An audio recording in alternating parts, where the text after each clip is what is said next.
Chapter 4. A New Home. "Keep still," whispered Jess. Benny obeyed. The three children were as motionless as stone images, huddled inside the freight car. Jess opened her mouth in order to breathe at all. Her heart was thumping so wildly. She watched like a cat through the open door in the direction of the rustling noise, and in a moment the trembling bushes parted and out crawled a dog. He was an Airedale and was pulling himself along on three legs, whimpering softly. Jess drew a long breath of relief and said to the children, "It's all right, only a dog, but he seems to be hurt." At the sound of her voice, the dog lifted his eyes and wagged his tail feebly. He held up his front foot. "Poor doggy," murmured Jess soothingly as she clambered out of the car. "Let Jess see her poor lame foot." She approached the dog carefully, for she remembered that her mother had always told her never to touch a strange dog unless he wagged his tail. But this dog's tail was wagging, certainly, so Jess bent over without fear to look at the paw. An exclamation of pity escaped her when she saw it, for a stiff, sharp thorn had been driven completely through one of the cushions on the dog's foot, and around it the blood had dried. "I guess I can fix that," said Jess briskly. "But taking the thorn out is going to hurt you, old fellow." The dog looked up at her as she laid his paw down and licked her hand. "Come here, Violet and Benny," directed Jess. She took the animal gently in her lap and turned him on his side.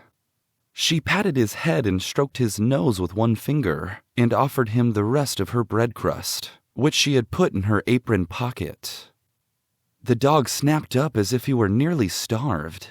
Then she held the soft paw firmly with her left hand and pulled steadily out the thorn with her right hand. The dog did not utter a sound. He lay motionless in her lap until the thorn suddenly let go and lay in Jess's hand. "Good, good," cried Violet. "Wet my handkerchief," Jess ordered briskly. Violet did so, dipping it in the running brook. Jess wrapped the cool, wet folds around the hot paw and gently squeezed it against the wound, the dog, meanwhile, trying to lick her hands. "We'll surprise Henry, won't we?" laughed Benny delightedly. "Now we got a dog." "To be sure," said Jess, struck with the thought. "But this isn't what I intended for a surprise. You know I was intending to get a lot of blueberries and maybe find some old dishes in a dump or something."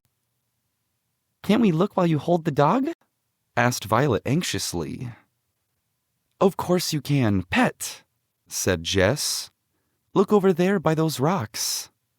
Benny and Violet scrambled through the underbrush to the place Jess pointed out and investigated. But they did not hunt long, for the blueberries were so thick that the bushes almost bent over with their weight. "Oh, Jessie," screamed Benny. "You never saw so many in your life. What'll we pick 'em into?" "Come and get a clean towel," said Jess, who noticed that Benny was already picking into his own mouth. "But that's just as well," she thought, "because he won't get so hungry waiting for the milk." She watched the two children a moment as they dropped handfuls of the bluish globs on the towel. Then she carefully got up with her little patient and went over and sat down in the center of the patch. The berries were so thick she did not have to change her position before the towel held over a quart. "Oh dear," sighed Jess. "I wish I could hunt for some dishes so we could have blueberries and milk." "Never mind tonight," said Violet. "We can just eat a handful of berries and then take a drink of milk when Henry comes." But it was even better than that, for when Henry came, he had 2 bottles of milk under one arm, a huge loaf of brown bread under the other, and some golden cheese and waxed paper in his pocket. But you should have seen Henry stare when he saw what Jess was holding. Where in the world? Began the boy. He came to us, volunteered Benny. He came for a surprise for you, and he's a nice doggy. Henry knelt down to look at the visitor, who wagged his tail. It wouldn't be a bad thing to have a watchdog, said Henry. I worried about you all the time I was gone. Did you bring some milk? Inquired Benny, trying to be polite but looking at the bottles with longing eyes. Bless his heart, said Jess, struggling to her feet with the dog.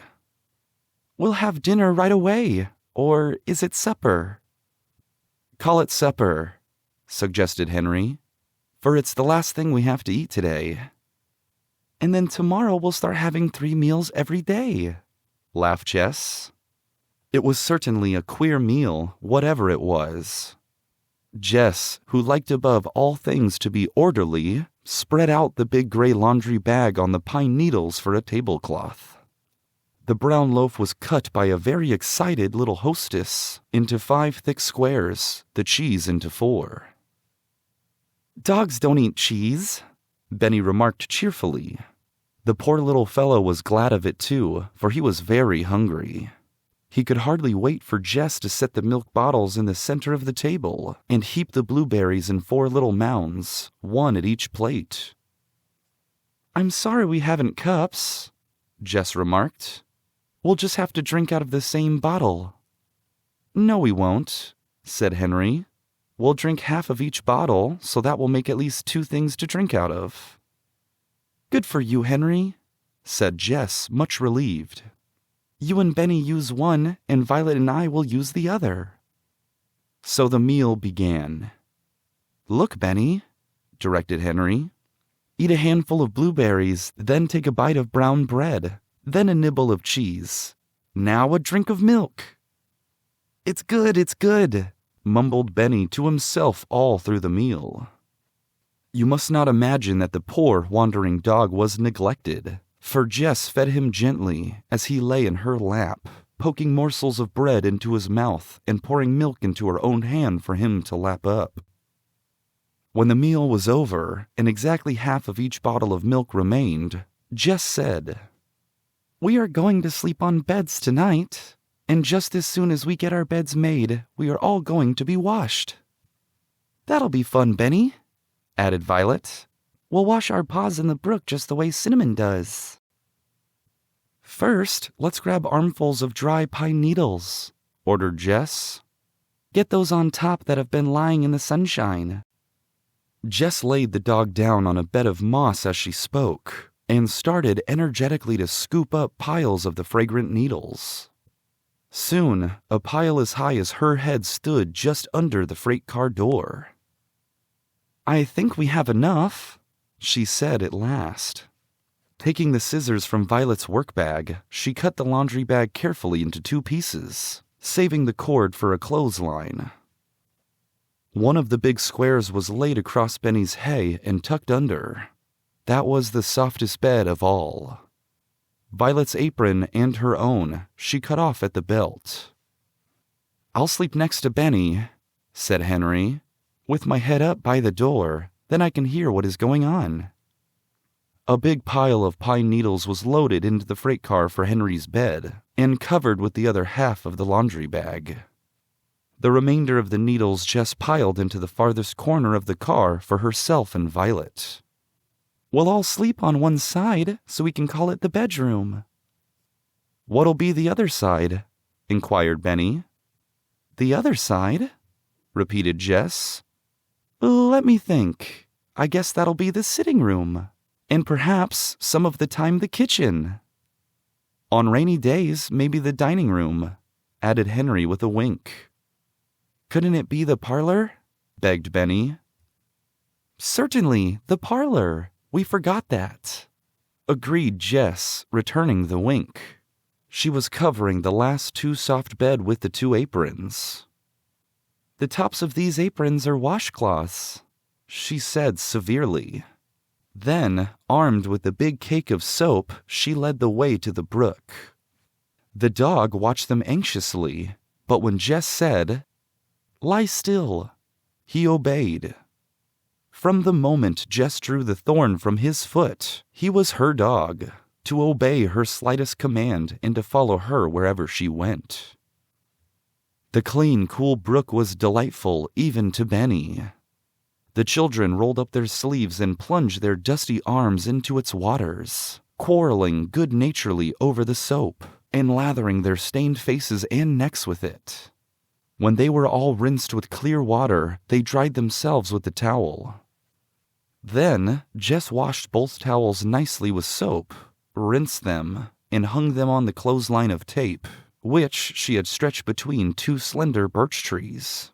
They flapped lazily in the wind. "Looks like home already, Jess," said Henry, smiling at the washing. The tired children clambered into the bedroom, Jess coming last with the wounded dog. "We'll have to leave the door open. It's so hot," said Henry, lying down with a tired sigh. And in less than 10 minutes they were fast asleep, dog and all. Asleep at 6 o'clock. Asleep without naming the dog, without locking the door, without fear. For this was the first night in 4 that they had been able to go to sleep at night, as children should.